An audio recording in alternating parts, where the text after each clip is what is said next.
आप देख रहे हैं आवाज जनता की। मैं आवाज जनता से सत्येंद्र उपाध्याय। आज हमारे साथ एक समाज सेवी और कट्टर भाजपा समर्थक नरसिंह जी हैं। उनसे हम जानने की सिचुएशन करेंगे कि आज के टाइम में दिल्ली की क्या सिचुएशन है, क्योंकि दिल्ली में एमसीडी चुनाव चलने वाले हैं और आम आदमी पार्टी, भारतीय जनता पार्टी और कांग्रेस में सीधे प्रतिद्वंद्विता देखने को मिलेगी आपको। तो क्योंकि ये दिल्ली में रहते हैं, दिल्ली की वातावरण प्लस वहाँ की जो भी सिचुएशन है सबसे ये अच्छी तरह से जानते हैं कि वहाँ पे क्या समस्याएं हैं, क्या क्या चीजें हैं। सर, जैसे आप दिल्ली में रहते हैं, तो दिल्ली में ऐसी क्या समस्याएं हैं जिसको मतलब कि एमसीडी चुनाव में आपकी मुद्दा बनना चाहिए? मेन समस्याएं तो खैर अलग बात है, लेकिन जब केजरीवाल जी दिल्ली में आए थे तो बहुत सारी बातें कहे थे कि ऐसे करूंगा वैसे करूंगा, और पार्टी बनाने के पहले बहुत कुछ कहे थे। सीधे उस काम को नहीं करके सिर्फ यू टर्न ले लिए। यू टर्न का मतलब ये है कि जैसे मैंने कहा स्टार्ट में, वो बोले थे कांग्रेस से को समर्थन न लूंगा न दूंगा। जैसे उनकी 28 सीट आई या कुछ आई तो कांग्रेस के साथ मिल करके सरकार बना लिए। फिर उसके बाद फिर यानी ये सुविधा नहीं लूंगा, गाड़ी घोड़े नहीं लूंगा, सारी कुछ सुविधाएं लेने, यानी हर एक मामले में आज तक जितने मामले हुए हैं हर एक मामले में अपने वादों पर खरा नहीं उतरे और झूठी बातें बोलते रहे। सर, इसमें तो आप लोग भी फंसते हो ना, क्योंकि भारतीय जनता पार्टी भी कहती है आतंकवादियों का समर्थन नहीं करूंगा, और जाके कश्मीर में मुफ्ती मोहम्मद शहीद की जो लड़की है मोहम्मद मुफ्ती, उनकी सरकार बना लेते हो आप लोग। तो वहां पे आपको नहीं दिखता क्या कि गलत हुआ? अगर कांग्रेस और आम आदमी पार्टी दोनों मिल जाए तो क्या दिक्कत है? देखिए, भाजपा एक ऐसी पार्टी है, वो ये चाहती है कि जो गलत रास्ते पर चल रहे हैं अगर वो हमारे साथ आना चाहते हैं, सही रास्ता पकड़ना चाहते हैं। हम राष्ट्रवादी पार्टियां हैं, इसलिए हम चाहते हैं कि कोई गलत रास्ता से अगर भटक रहा है तो उसको अपने साथ लाने के लिए, मेरा सबसे पहले होता है भाजपा लोगों का, तो उसको एक मौका दिया जाता है और वो मौकों को अगर नहीं भुना पाते हैं तो फिर उनको उनका साथ हम छोड़ देते हैं। मेन बात ये है। अच्छा, एक चीज बताइए, आप यूपी से आते हैं, गोरखपुर से। आजकल यूपी में गोरखपुर की सरकार चल रही है, लोग ये कहते हैं कि भाजपा की सरकार। मैं मानता हूँ भाजपा की सरकार नहीं, यूपी में गोरखपुर की सरकार है, क्योंकि आदित्यनाथ जी गोरखपुर से आते हैं, जिस मठ से आते हैं, काफी फेमस है, आपने तो देखा होगा सब लोग उनके बीचों में। तो यूपी में और दिल्ली में अंतर क्या नजर आया? देखो, दिल्ली में यूपी में अलग है। देखिए, यूपी में अलग चीज है, जो कहा जाता है उसको किया जाता है, जो वादे किए जाते हैं वो किए जाते हैं। यहाँ पर ये नहीं कि किसी घटना को लेकर आप गलत बोले। जैसे राम मंदिर पर ही हम बात कर लेते हैं एक सेकंड के लिए।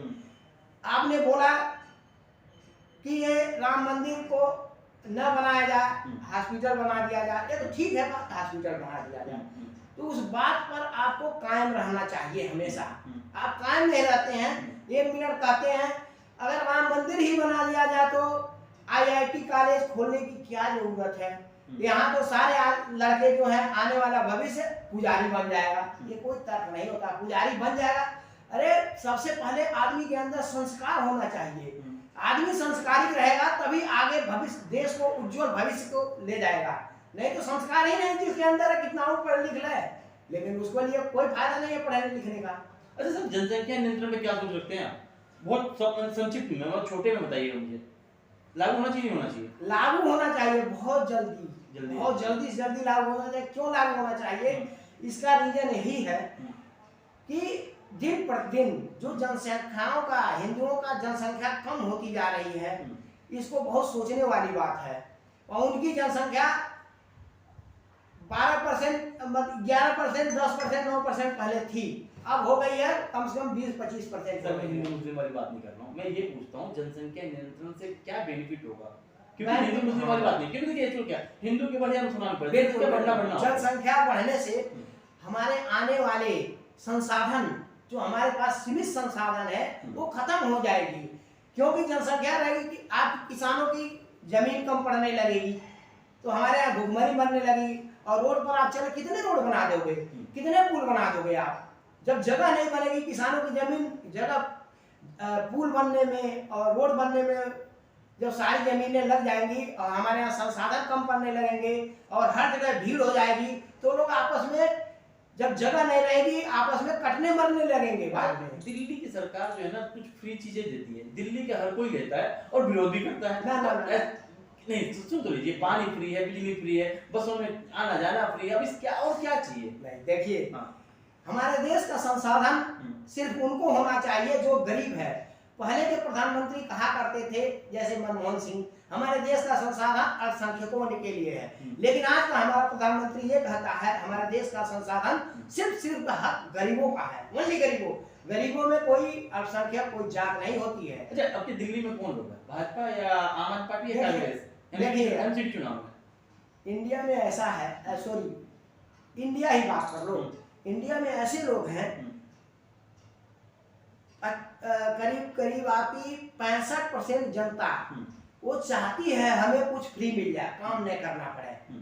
तो ऐसे लोग हैं जो स्वार्थी हैं, वो जरूर चाहेंगे कि हम फिर केजरीवाल ही चुन के आ गए, स्वार्थी लोग। लेकिन राष्ट्र प्रेमी कभी नहीं चाहेगा कि केजरीवाल चुन के आ जाए। चलिए ये भी बात सही है। अच्छा, मैं एक चीज और जानना चाहूंगा हिंदी को लेकर के, अभी एक नया मुद्दा उठा है, मेरे कुछ साथियों ने भी उठाया और कुछ लोगों ने कहा कि इसको एक अहम मुद्दा बनना चाहिए कि हिंदी राष्ट्रीय भाषा क्यों नहीं? जब हम हिंदी बोलते हैं, देश के हर कोने में हिंदी बोला जाता है, लेकिन आज तक हमारी राष्ट्रीय भाषा क्यों नहीं? देखिए ये सारी कमियां आने वाली सरकारों के पहले की जो सरकार, सॉरी आने वाली नहीं, जो पहले की सरकार थी उनकी कमियां हैं यह, जो कि आज हमारा हिंदी को आगे नहीं बढ़ाया गया। अब ये सरकार आई है, जब से हिंदी को आगे बढ़ा रही है। विदेशों में जाकर कभी भी इंग्लिश में स्पीच नहीं होता है, तो विदेश वाले समझते हैं भैया हिंदी ये कौन सा, ये प्रधानमंत्री भारत का क्या बोल रहा है, ये तो समझ में नहीं आ रहा। लेकिन वो समझते हैं कि उसको बताया जाता है हिंदी बोल रहा है। वो कोशिश यही कर रहे हैं विदेशों में कि हमारे राष्ट्रभाषा हिंदी हो जाए, तो उसके लिए अग्रसर है। अब वो देखिए, और एक है भारत जो है बहुत सारे लोगों का है, राज्य की अलग अलग भाषाएं हैं, हर एक 50 किलोमीटर में जाएंगे भाषाएं बदल जाती हैं, जिससे थोड़ी सी प्रॉब्लम आ जाती है। देखा आपने नरसिंह जी थे, बड़ी स्पष्टता से निकली, हिंदी पे आवाज लगनी चाहिए, हिंदी पे लोगों को मतलब जागरूक होना चाहिए, हिंदी के लिए मांग उठानी चाहिए कि हमारी भी एक राष्ट्रीय भाषा होनी चाहिए, क्योंकि हमारे देश में अलग अलग प्रदेश में अलग अलग भाषाएं बोली जाती हैं। उनसे ये होता है कि जो हिंदी हमारी मुख्य भाषा है या संस्कृत जो हमारी मुख्य भाषा है वो टूटती जा रही है। लोग अंग्रेजी में, क्योंकि आज के टाइम में अंग्रेजी को इतना पॉपुलर कर दिया गया कि आज भी हम अंग्रेजी के गुलाम हैं कहीं ना कहीं। आवाज बनता है सचिन उपाध्याय।